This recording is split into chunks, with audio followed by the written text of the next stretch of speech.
abonnez-vous massivement. Donc, fan tout y a la dose au mille esprits. Je vous demande de vous abonner massivement. Na chaîne Abisso ya Sika ONG Tosungana deuxième vitesse. Ya maman Liliana, papa Gaston. Donc, vous s'abonner. Ah, bon, news y bien. Information nyonso ya star na bino bolingaka. Nulle part ailleurs. Ah, wande.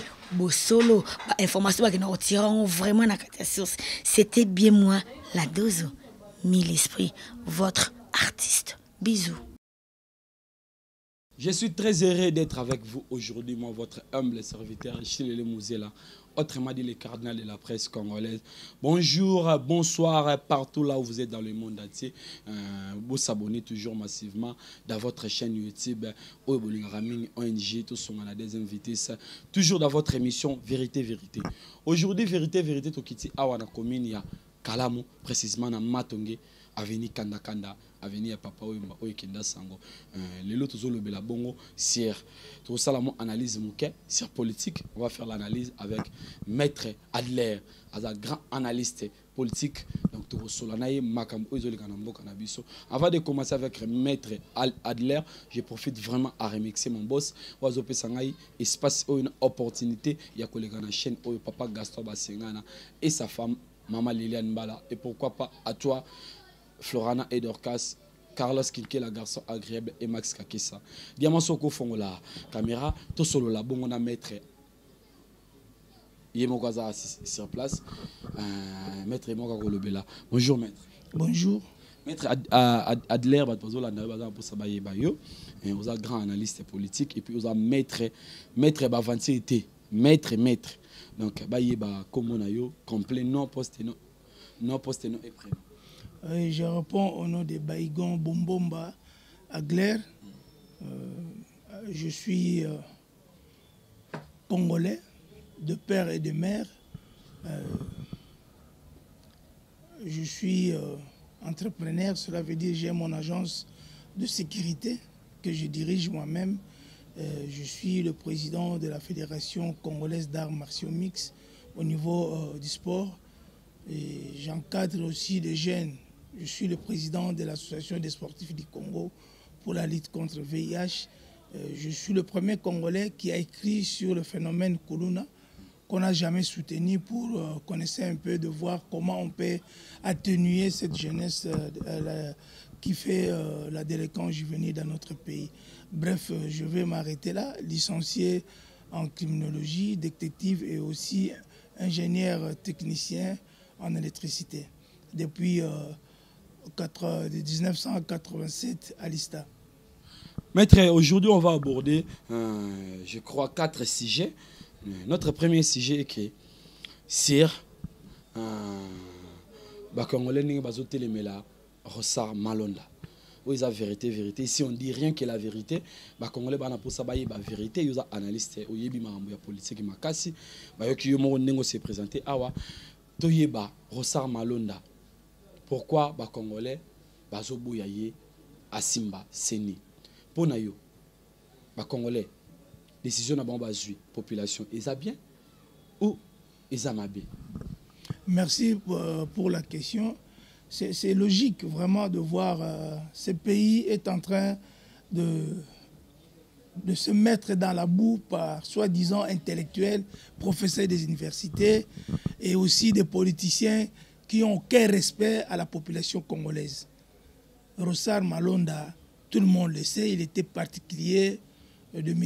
Nanga. Vous savez le résultat des élections dans notre pays, comment c'était déroulé. Et c'est sur le même clic, en commençant par les gens que vous connaissez là, qui ont commencé la CENI à ces jours. Ces gens-là étaient toujours là. Donc on ne peut pas changer de gars, on doit rester pour que ces gens-là soient nommés. Aujourd'hui, ce sont les gens qui étaient nommés qui nous mettent dans la boue aujourd'hui. Donc moi, je pense que sa place n'est pas là-bas, à la CENI, qu'il aille chercher notre emploi. Et c'est un grand technicien en informatique et un peu de notions de droit. Moi, je pense que c'est à lui d'aller chercher un cabinet d'avocats qui nous laisse tranquilles. Parce que si on ne veut pas de vous, je ne vois pas pourquoi. Donc comprenez que les gens qui ont dirigé ce pays pendant 19 ans, Ce sont eux qui sont à la base de la souffrance de la RDC. Donc si nous crèvons aujourd'hui, c'est à cause de moi. Je pense que sa place n'est pas ici. Il n'a qu'à chercher un bureau d'avocat ou un bureau d'informatique qui fasse ce qu'il peut faire. Est-ce que tu peux nous dire pourquoi Bozo Sepela na Rossar Malondate? Pourquoi Bozo Boyaye? Est-ce que tu peux nous donner des raisons où ils ont clair, où ils ont vrai? Mais la raison est claire. Hein? La raison plutôt est claire. Vous comprenez, toute une lignée de personnes qui ont commis des bavures, qui nous ont mis dans le trottoir. Comment on peut encore accepter que ces gens-là... Donc c'est une série de malédictions qui doit nous suivre. Non, on n'est pas maudit par les gens de FCC. Moi, je pense que chacun de nous doit tirer ses ficelles, de voir qu'on ne peut pas souffrir. Au jour d'aujourd'hui, si le pays est en train de rétrograder, c'est à cause d'eux. On ne peut pas mâcher les mots, tout le monde le sait. Comment les gens, ils ont pris les maisons d'autrui. S'il y a un conflit, un garde de FCC, pour ne pas citer leur parti politique, il vient... Ils donnent des ordres aux magistrats et puis ils prennent la parcelle. Ils voient un peu comment, pendant les années écoulées, nous avons souffert. C'était toujours les mêmes personnes. Est-ce que vous pouvez me dire, par exemple, un gars comme Aubin Minakou, il n'a pas été enregistré, non plus son nom s'est trouvé sur la liste, il est aujourd'hui député. Alors, ce genre de personne qui n'a pas été votée par la population, il fait ce qu'il pense derrière la tête. Donc, la raison pour laquelle nous disons non à Malonda, s'il te plaît, tu es encore jeune, tu as de l'avenir, s'il te plaît. Moi, je pense que si la loi est claire, c'est le peuple qui a voté ces gens-là. Tant bien que mal, ils ont fait ce qu'ils ont fait là. La raison qu'on ne veut pas que l'autre soit là, c'est par rapport à sa lignée politique, à son comportement, lui et Nanga et les autres. Donc voilà la raison. Maître Adler, ce qui est vraiment au limbo, il a rabattu moi mouken à lingala, bayokayo, ils ont battu musu bayoka rapé français musu bayoka raté, donc il est vraiment à lingala, autobarana ndinga, mais c'est Malonda, aza voté, ninge topona, basali anzambe, bapona bato bakoki kosalisa maponami. Le chef, c'est le président, le pasteur Sonny Kafuta, abi votaki, babimisi Messie Malonda. Toujours quelqu'un na Mibeko. Mibeko le bibongo on va sali Mibeko. Likamongo déjà clarté parce qu'il y a un conflit. Pasteur Sonny a lobby aye, cardinal pas lobby aye, comme le corps a bakomi ko se reproché. Baye bisa bien que biso PV, il y a vote wana. Banani ba votaki critérium oyo basalelaki nini yango ezalaki nini parce que bato mayele bazana mboko ebele vraiment ba mabi mulumba ba monseigneur Masengo bato baza ebele bakoki kozala na seigneur pourquoi petit wana mwana mukendenge wana hein oyo a goûter miel nananga oh mais non ce qui doit sala ke mukili yango to bana ko banga batu to banga ko loba bon ngai eloko na ko loba pasteur Sonny a lobby o ya lobaki parce que il était là maintenant ba bana ko longola ba candidature ba yebaki ke mutu wana ba kolinga été omoni na tangu ya o elekaki ezalaki soko lobby bo lobby nango ba enlever yo ba lukisi yo voilà quoi mais sikoyo soki meki mibeko yolanda yo donc Malonda atika oyo ba pasteur Sonny balobi c'est vrai ils étaient là-bas bon est-ce que ba observateur ba ali parce que loko ni to ça les amaka mboka les amaka groupe ba tu moko boité donc na mboko ezaka soki 100 personnes bangona lelo soki balongwe alongwe na gauche et na droite alongwe na droite et na gauche hein? Donc monsieur le journaliste tu es facile solo na Malonda donc y était tout mon côté à Linguier a profité d'un peu confinement pour ça ba fungoli sous ba longoli confinement oyo na banzi ezala ndenge police ezala déborder pour to ko ndima makamona te mboka oyo faut que les liboso ezali te que soko ezali chauffeur ou comme commissionnaire ndako mutu fali na musala oyo azosala Donc ba to na droit kolia mbongo ya Congo eza ba to FCC to bango ba botaka bango ba politicien na mboka mususu komona politicien aza na famille ya malamu biso ba to na ba famille minable bazo koma ba politicien. Donc muto député aza pas même na compte na $10,000 maza député bo siko yebisa muto ndongo soki ba elie 20 ou bien 15,000 ou bien 30,000 qui sont pour tombolaka musape. Donc bref na moni wana to boa kisango donc balonda place ne ezate wana alors atika biso nie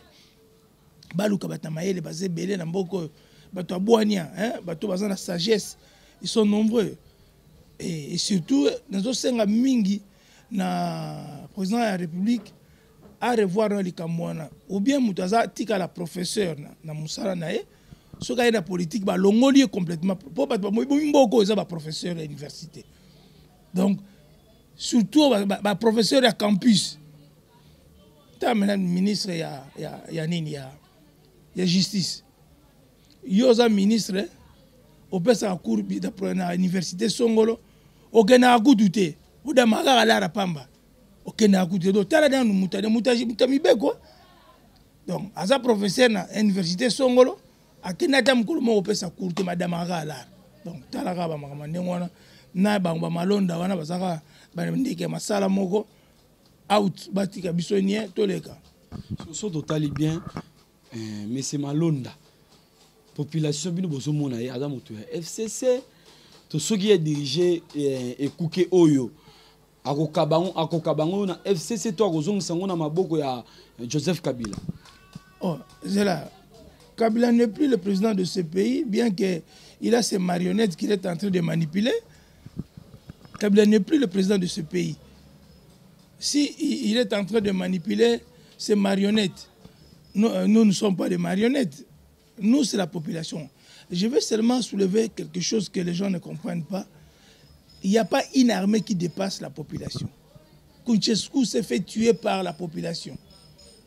Il était le président de la République. Alors, nous devons faire très attention. Tous on a rappelé la cima, tout ça la histoire. Tout ça, naïveté. Na moment bazo distraire biso na makama malonda, bazo zwa biso ba territoire. Mboka lokola Centrafrique, oyo basoda na biso bagana ko bundela bango. Bazo parti ya mboka na biso bafandi. Oh, et comme maseki. Donc il y a une complicité oyo bazo sa distraction ba osala. To kei kuna na nani na Kalemi ndenge moko. Donc eza mawa mingi soki mboka na biso to koyo hypothèque yango bato ba hypothèque yango malembe et puis baleki na parlement ba fungoli minoko na bango. Oh, te esimbate. Donc toza ba congolais, il faut minimum un respect. Moi je pense que à la lire vont les choses, il faut pas dissoudre le parlement parce que le parlement moko ezanga respect na population. Et puis baza ba hautain.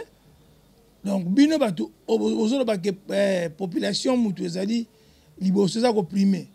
Bozo torpiller population donc pona ngai bato wana baza libanda baluka bato mususu ba jeune bazali ebele ba vieux pe bazali ebele po mboko ezangi mukolo eza mboka mabe. Pourquoi politique congolaise ya kobeba po ba petit nyoso tout oyo ba koti na bandako oyo bino boyebi wana o balata kazaka ba buto ezaka na sima bango nde bazobomela biso mboka oyo poso mutarati moni nde biso lati kazaka buto eza liboso mais bambo wala tango na sima. Donc comprenez que baza batu mabe pona bango soki tozomona pasi eza bisengo na bango.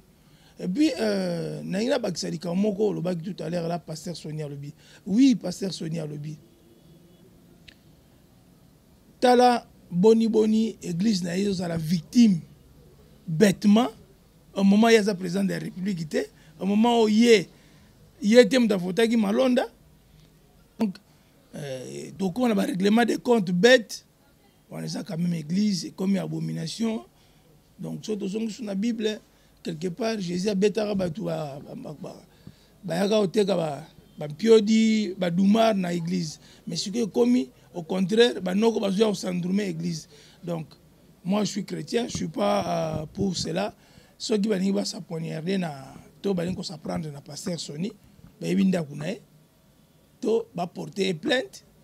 Ceux qui vont s'en aller ko reprocher et bâti que l'église na est tranquille. Et puis il était à Sengaki bazwa e ba commissaire wana. Donc ezali ndenge mibeko mboka ezotambola mais loko to sengi kaka ke malonda te pasteur Sonia alobaki yango alobi lokola bato balingi ete to longola eto tia mutu mususu bato balongola kaka na bakandida o bazalaki wana po bato wana bazana na bambongo bango bayibaki na mbula lekaki na bapoche donc corrompre mutu na bapasi oyo ezali tala baconfinement bato bazofuta bapalete oreto résoudre na baentreprise ekangami bato bakomi bachômeur donc bazodistraire biso kaka po tokende s'enfoncer toujours na mabe donc voilà monsieur le journaliste. Maintenant toyoki olobaki na katika so nazongi mwa moke olobaki Sony baponi mutu oyo bayebi ki population kolinga te. Nalobi bongo te nalobi bango baponi mutu si population elingi ete siko to ba banani batangela biso fo Sony atangela biso banani bazaki ba votant. C'est ça le grand problème. Alobi ki ba pasteur nyoso ya église des réveils. Oh zela na donc ba pasteur a de remba ba votaka banani. Oui. Ba pasteur kaka ya l'église des réveils. Oui, ba bango na bango basala nzambe. Te basala na nzambe bon elimbisa ngai. Moi je pense que les gamamosala na nzambe nde yango e bomi mboko. Na bamboka mususu biso tozomona comment mibeko eza kolanda Iglesia so botamboli bon taba baosunga bino. Il faut pasteur Sony atanga alobake batu bazalaki na kati ya likambo wana bazalaki autant batangi bakombo na bango comme ça toyebi ke bango nde mutu baza ba corrompi pona likambo ya malonda. Bon tout ça pe nga pe na za congolais na eza droit na ngai mais loko nozo senga ezali ke soki mutu balingi ete pourquoi boza ko insister. C'est ça ma question. Balingi yote. Tika. Malonda tika. Bozor ba makambo ya tribalisme, on en parle. On n'en a même pas besoin. Mobutu azaki président Mboko, Konde Villaki Kanda, akena osala kuna na est. Et puis le plus de men na est kuna. Comment makambo biso comme mona soki batio mutation kene na est, bato est balingi yote. Donc biso bato kino so tozali ape to benga na bato est bazalia eza na sens te botika rotia moto na se akoni po epela to yebi eloko bozoluka boreniaki botika pe bato mususu ba renier Congo eza ya ba congolais Congo eza ya ba étranger te Congo eza ya ba banda esite Congo eza ya biso ba congolais. Tozaka toujours wana to fan to chité na dossier ya malonda. Pasteur Sonia Salagi déclaration mon conseil que l'anda qui a monté dans informé air désordre salami à lobby ambongo cardinal ambongo yé mutazo intoxiqué population basa la désordre ce qui lelo mboka oyo zonga sima eza à cause église catholique wana président pasteur Sonia lobby et puis avec koloba na fin mutu toponi eza malonda nde choix oyo Aza Eli, président Aza Eli, et puis Malonda, il est très intelligent. Oh, donc Namboko, bato Aza intelligent, bazate, donc biso doit bazoba, classe biso tangi doit bazoba, biso ba congolais. Malonda, toi, est-ce que bako pesa biso, bako décrypte identité à Malonda. Tata na enani, maman na enani, Aza muta province nini, auta wapi, abotama wapi, ba mekananu. Soki bandeko Malonda bazali, ba lukana bango, ba lega la télévision ba ebisa. Biso ke o eza famille ya malonda nga suna leki ya ba mwana papa bombomba ye suna zone koto mwana papa ba ye bombomba toma tout le monde le sait ba malonda wana identité na bango eza compliqué bon soki pasteur Sony wali eza selon ye eza pe na bato mususu pe balobaka ke soki lelo mboka na biso pe comme rétrograde eza likolo ya basali na nzambe ya église de réveil. Donc, on a un faux débat. Tu es là, malonda atika makambwana. Donc, papa cardinal wana abana la communication porte par porte. Bino bobi malana balabala. C'est là malembe. Yepe pa kana bisa bemba ke bimala balabala.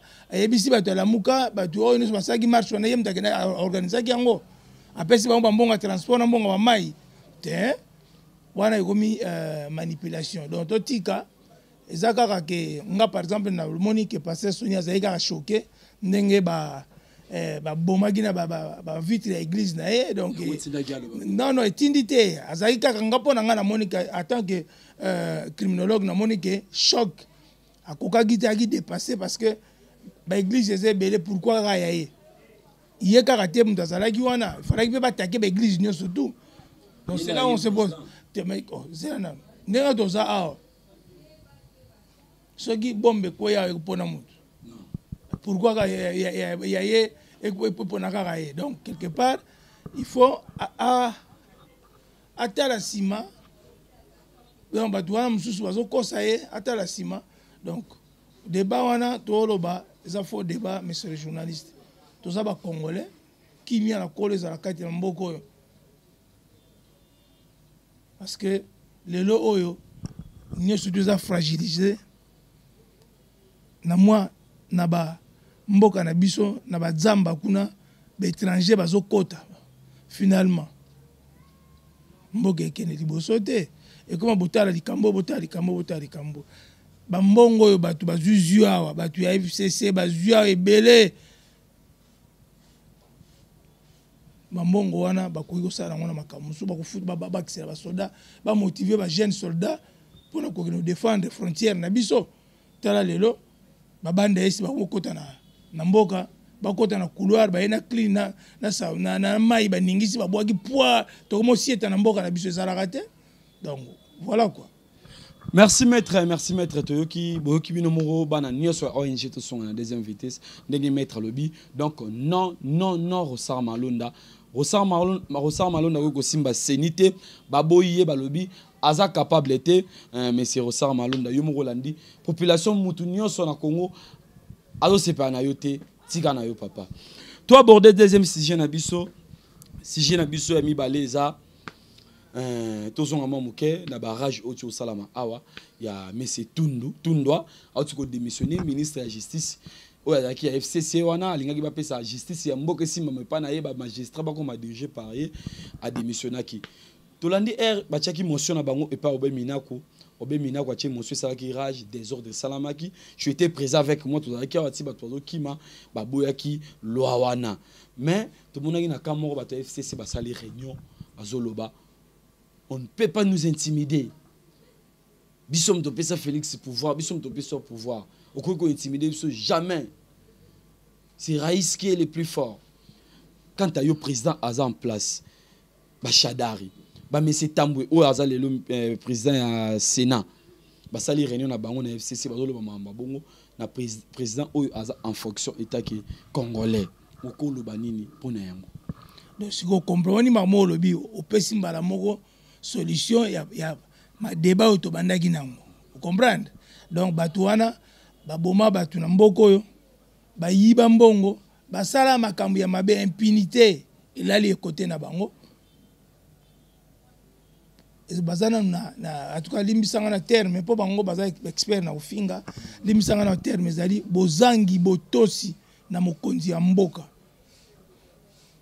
ya moni na mboka musu ezalaka mutu asilisi humanité fa kene musala soda po discipline ezala kati na ye ezali kozanga éducation de base pe kozanga considération soki mutu wana otangi kombo na ye nde mutu azali soki nani nga nazomituna ifalaki mpe azwa basoda na ye akatisa akende kuna epai Sassou Nguesso président azaka moko peut-être bato bazo comprendre te président azaka moko mais bato bazo comprendre bayebi je veux parler na deux volets volet liboso ezali ke omoni soki mutu azalaka mutu ya makasi obeta bato azobeta tanga koli makasi ya lisusu te bato batikali ye moko ayebi ke nga makasi eza te mais bato batikalaka na forme wana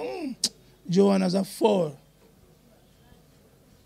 asalaka sous compétition te asentraînaka susu te sikoyo oyebisanga mutu ya modele wana aza ndenge nini atikali kaka te étiquette ya pamba ntango totalaka na télévision na RTNC na bachaîne mosusu ata epa na bino nayoka te balobi président de la république et le président Raïs T. Alors, batika distraction, on a marmabana mike. Ceux qui bango, quand on a bagino faut pas bengana, si tu es professeur d'université, oponi, soit enseignement, soit politique. Parce que bango nem baza la base ya makambo. Obe mina kwa za moko ya ba magistrat oyo papa Kabila bengana ka. Donc bazo kanisa biso to bazoba to yebi makambo, on n'est pas informé de ça. Maintenant quand on a bazaka batombogi botika na muninga asala totala ye asala discrimination ezalaki kala okoma na parquet bakangi mutu akuluna singeleli batiki ye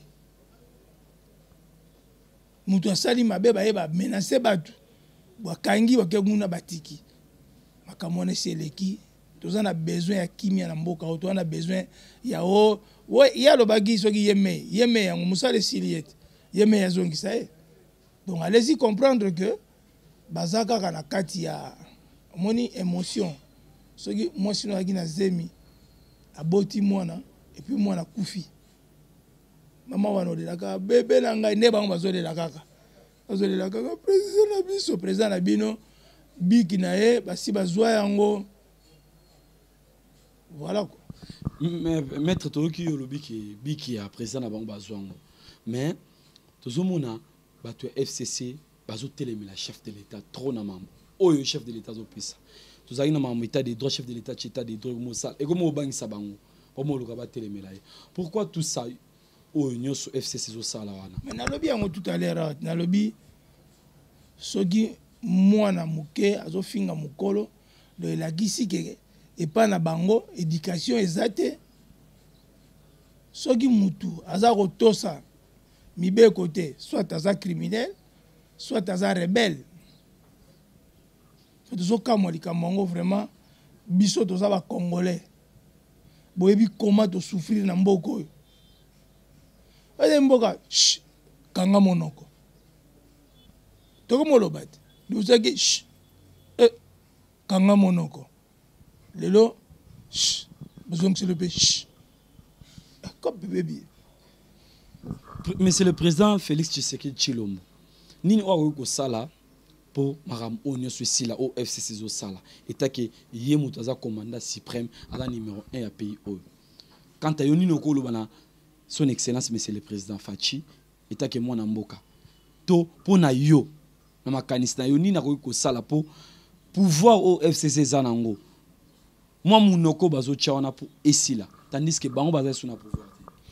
Bon, azwaka ka bato maele baza zinga nae, aluka pe ba camarade ya papa nae, batu oyo papa nae abundaka na bango bazali na bango ba kotsa ba bomba na ba palais, ba fanda batala constitution malamu, batala mibeko ya mboka lobi nini. Baba na kobeta moko makambo aussi là il faut pas rappeler la bango en ordre. Monika Kanenge ministre de la justice a démissionné. Il était exigé par Félix à démissionner. Papa ça ba le bina est-ce qu'on n'y a tolo ba makamne surtout donc tout ça ko analyser tant que nous avons faux usage de faux. Bonika ba dema lo ba makamne surtout à ça qu'il faut usage de faux. Donc moi je pense qu'il faut tous à la ba intellectuel to peut saper mboka na biso lokumu parce que qui ridicule oyo et aussi sa valeur ya mboka alongwe ba on continue kolongwa moko mais ceux qui mangbongi et continuer mibe ko ka nde ezoloba suka nango ba obenga na bango tana nyoso to zelaka balongwa moko tana tout congolais pas souffrir kaka pour kolongola batu oyo ezapé facilité moko zela nanu kolongola ezaka ke cohabitation wana le colonel yaki moko na ngambo kuna longoli yango kazongisi yango parce que soki lelo to moni kaka ke ye moko ata balobi ata moi sinon na ndako soki azolamba bien te soki moi indiscipline comme bon kenan pa na bino ba parents ba éduquer on c'est ce que lui il peut faire hein cohabitation ngo eza ko avancer mboka te donc c'est comme si bato FCC balingi mboka ekende liboso te wana eza analyse na ngai eza que bango ba lingi mboka oyo ekende liboso te na monite que puisque FCC eza parti politique te zaka groupement moko boy yango ndeko mosala biso mingai donc tout ça sous tranquille moni soki ole ebi paka so tiango paka ngai wana nde to komo mona sikoyo donc moi je crois et là on a vu sa président zaka ke benga sous bato mayele mingi po déjà bato mayele bazapa na yo mais diminuer nanu bandeko pe ba uti poto bazalaka wati ba yebi ne ngungi swaka biso te na kisasa ba yebi ne kure kata na kapamba te ba yebi ne maizate kapo bozaki na bango na poto te bosana nanu bango ba oso zwaki ekoki zwana ndu pe bato bazali awa po ba desu ba koza na pouvoir à côté na ote to yebi ba desu ba koza la te to yebi koza ba massa na okola na bango ozana massa no da mena mama dumar wana massa ba maso bona ko kena ba beta bale bazali ba maso sana bango box bazali ozana ba pire oyo ya yo bana oyo kana bango wa wenge bazali mais obendi bango te alors pembeni na foza na bato oyo bazana expérience ya musala puis bazana na vision na yo eza bato te bazaba distrait bazo kengidila nanu ba nzele na balabala bazo kengidila nanu ba voiture na sendwe fokop donc président oza biso toza simana biso to lingi Congo ezala bien soki mutaza maçon alia di premier 30 na mbongo ya maçonnerie soki aza mécanicien alia di premier 30 na mbongo ya ki mécanicien soki aza cameraman adame l'art et puis ba président le responsable ya ba chaîne tant basali ba chaîne bango bazala a mesure ya kufutaka ba gens na bango ezateke ba gens na bango ba koma ko lansaka batu ba koma susu nani ba musicien shock star po ben nyama basi akufa te donc na sens wana président penali kampiko to ebika ke basi ba lembi moni so mutainga kufa na mai ba tiela genzete po so ko pembeni ya kango bodie bino mbale basi ba meli mai voilà quoi. Émission Salamara na tokom dia kokoma na suka ya émission na biso tout suka na sujet suka po basalinga déjà si na régie kuna to mona ki Vital Kamerhe awa procès 100 jours nenge le kaki ti salari presque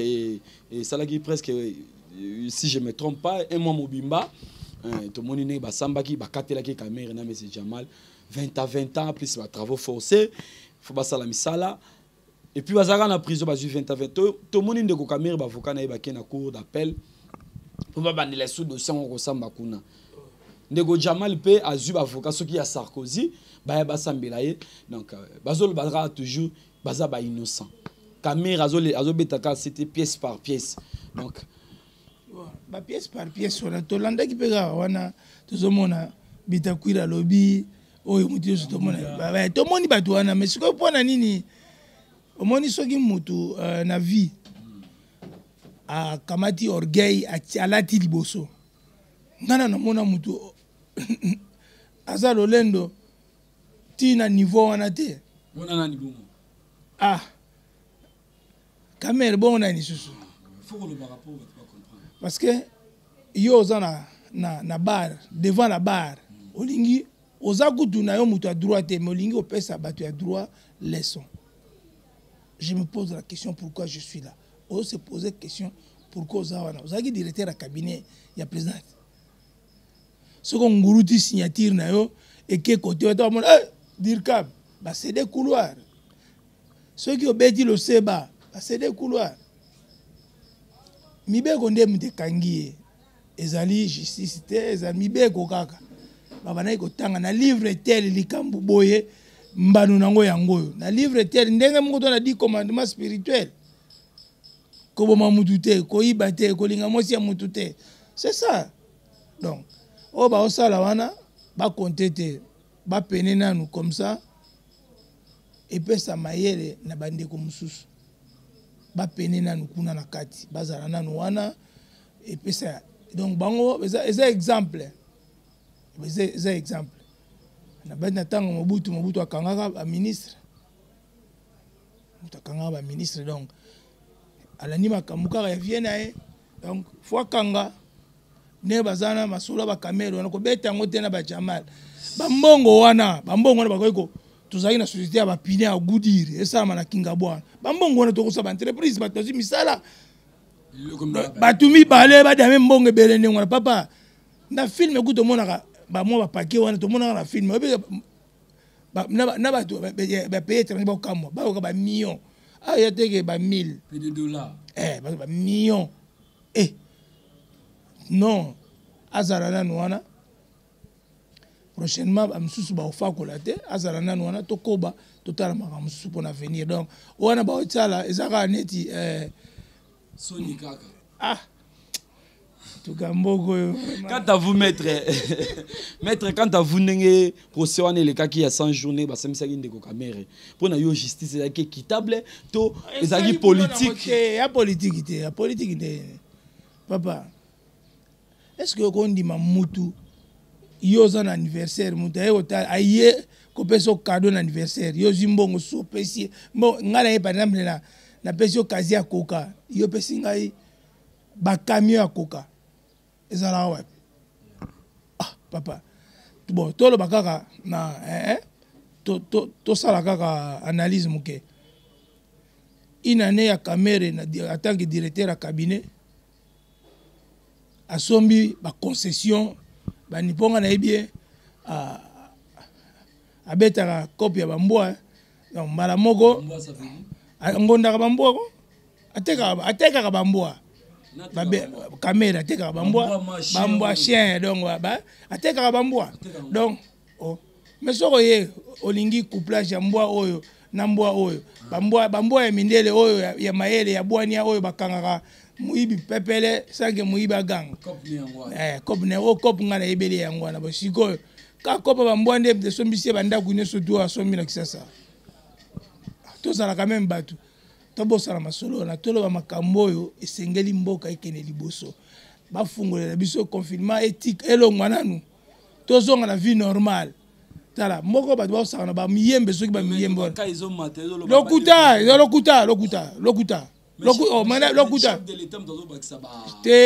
chef de l'état te ba aventurier ya covid papa ba aventurier wana muyembe zo muyembe ma aventurier kasi aventurier au moins te ne changer te maladie ezali na papa na boite maladie okana nu te papa maladie ezali to wana bango bazo pesela yango te pona yoko bato yoko za combien baka ngala ningina mona bazo kufa te ne bazo bato ba kufa to kufeli bato ebela na waki mutu moko te na nini na ya décès balobi o eza covid ekomi ya cop papa molière laxi to moni te ya cop est-ce que biso to sali cop ango ekomi ya cop papa totali na télévision awa d'ailleurs au départ mutu abomi makambo ni soza ministre ya santé abolimbisanga na terme na tie na compte kani bangadia dia banini abeti bor yango omoni congolais akoma mutu makasi likolo ya ministre ya santé odele ye mutu abebisa makambo kopo wana niso de bandeli ka ba abandi futu abeti futu akongole ba ya solo deuxième futu bakangi banoko na cinquantenaire bakangi biso wa to damakati est-ce que mutu azana corona balobi ezo sécher ngodi bon mutu alobake ono tozo damete toliaka une fois boni boyeko tozo mona bato bakangi bango nini balali ya mbeto mutu azana corona dame badi et puis azani à l'aise afanya likolo bisa chef de l'état na se to damakate mais dernièrement na to kota na TV ministre de justice akendaki na famille mo bakufelaki mutu bandeko nema babiki akufi na corona ministre de santé disons akende na ba cameraman ba filmer na ba médecin na muyeme batali maza na corona akufaki na corona ngo eza maladie contagieuse non bon siko yebisa biso bato wana ne bazo kufa bato bazo mema bango ils ont quel matériel ozo me on a morgue. Ah papa, totika masolo wana. Maladie ezali to zongo lokola sida, to zongo lokola Ebola, mais to envenimé ngote comme lokola do tchepso mal à l'aise, ba boulot ya ba tu baby. Ba muyembe bazu ba mbongo ba tina parler temps échanger, ango payer ba parler, ba futa ka ba noko ba sala ka bouloté. Muyembe la ba futa ka te, ba interpeller bango, makama Covid vo interpellation ezala. Ka ndenge ba caméra bazo pene kuna ba kangaye, petit na biso ya kia alobi ba pese ba malade a traiter bango. Muyembe bobe bakale ho abeti bakale. Petit akei ada mekaka donc ezaka balo baskit bozu bala rebelle bala rona bakozwa mpe ba renforcer ba entreprise mususu oyo pona shite faillite kota te siko bato bazala ba bar na bango basali ba 3 mois bato ba ya boki te na bar afuta loyer on ndenge nana afuta mbongo on lazo kufela boki ba non no bika to pesi bon ça va to tiki wana mutu ateka aza ana dépôt ya kangama ya makambo ebele dépôt sikoyo bato bapeya ngo banani bato basalaka est-ce que chômeur maintenant soka beti cop te apaye bordeni donc bref makambo Covid batika biso to vivre ndenge to vivaki na sida ndenge to vivaki na Ebola kute koma itia na bandundwa to monaki confinement te comment oyo bakozwa ngo boye puis to wana malili te donc na détail intellectuel te na makambo ya médecine biso moko to yebi Chine kutu place makambo yango ebandaki ngai ona zo banu naza invité na Chine bango kuna kutu mingai te bawe ba voyager ke bele wana olobi na bango te kanga on a kenete neza musana ngai problème ezate maladie soki ezali soki nzamba alobaki okufa boni batu boni to fani na bango ba kufi bale bitoleki bango na nini eloko te donc bref ndeko na ngai nazo yebisa OK to bosana na masolo wana ba Covid wana to on a besoin vie zonga normal ba déconfiner biso vraiment boyoka biso ma vie ezaka Covid te vie eza makambo ebele ne tozali awa ne biso na fédération internationale na biso bagarre de ces bandaki donc dans le mois de décembre tous dans le championnat du monde il y a MMA donc tous dans likambo ya to te bo libérer couloir ngai ba traite na ngai 55 basalaki ni dépistage na on stade de Martyrs on a yebi Ivita na yebi pe ya biso ba kene mutu akobela ngonde ni biso to sa entraînement nzoto za eza toujours leke ngala si ezali moyen to zwango ezate mais prévention kaka lokande balobaki salam te bekote bakashine ezali donc on makama ndenge ezala borongo ekozanga te toujours respecter veut dire vraiment makama. Merci vraiment tokomi na suka émission na biso et émission na bino bolingaka mingi vérité merci vraiment na balanini sur ONG to songa na des invités beau s'abonner massivement moi votre cardinal Chilele je suis ici maître tokomi na suka to kabwana yo moi liloba ya suka oyo koloba na ba congolais message yo ko lancer na mokonzi ya moka et puis na yebiki batu bazanga raté moi ba moti na ba oya yo moi numéro de téléphone za na posa na yo. Bon, nazo pesa testament te po zali loba suka eloko na koloba na osengaka na mokonzi mboka ayebaki population eza nsima na ye à 1000%. Donc ayebaki banoko tous les lizangala na nsima na ye. Donc soki alali alamuki ayebaki jeunesse congolaise balingi changement ezala na mboka oyo yende azali commandant de bord donc Noé ezaye makama bambote eza mwa pasi bambote bon zela malembe mbote na pesa madame na ngai madame Pamela Baigon yo yebi kaka chérie madame Pamela Baigon mbote yango mère azanki A mère a yakin. Et donc, mère Benda, yonde na wope sambote. Ba msusu bolimbisa. Bon, moi si ya moto, mobile ya moto. To suki wana.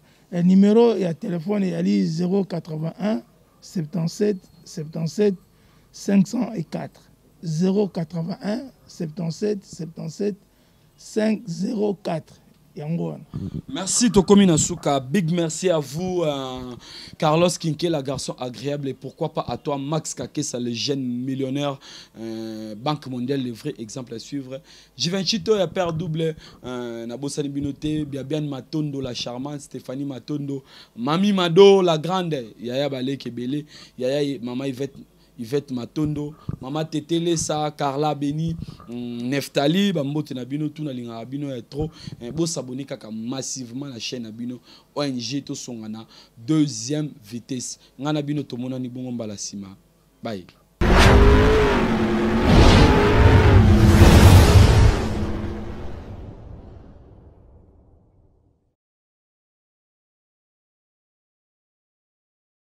Abonnez-vous massivement. Donc, fan tout y a la dose au mille esprits. Je vous demande de vous abonner massivement. Na chaîne Abisso ya Sika ONG Tosungana deuxième vitesse. Ya maman Liliana, papa Gaston. Donc, bon s'abonner. Bah nous y est bien. Information nyonso ya bastar na bino bolingaka. Nulle part ailleurs. Wande. Solo, information qui nous retirons vraiment la catastrophe. C'était bien moi, la dose, mille esprits, votre artiste. Bisous.